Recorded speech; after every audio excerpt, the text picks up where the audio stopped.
This is the tale of Mr. Morton. Mr. Morton is who? He is the subject of our tale, and the predicate tells what Mr. Morton must do.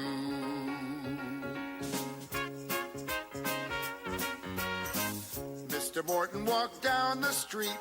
Mr. Morton walked. Mr. Morton talked to his cat. Mr. Morton talked. Hello, cat. You look good. Mr. Morton was lonely. Mr. Morton was. Mr. Morton is the subject of the sentence, and what the predicate says he does. Mr. Morton knew just one girl. Mr. Morton knew. Mr. Morton grew flowers for Pearl. Mr. Morton grew. Mr. Morton was very shy.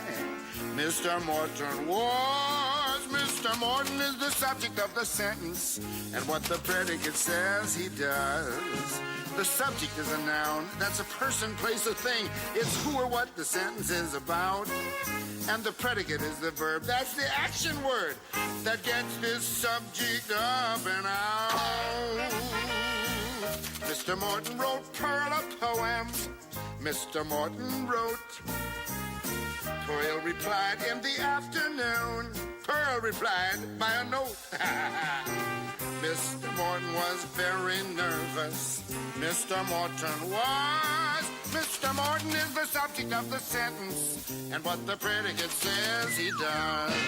The cat stretched, the sun beat down, a neighbor chased his kid. Come here, kid, come on. Each sentence is completed when you know what the subject did. Mr. Morton knocked on her door. Mr. Morton knocked.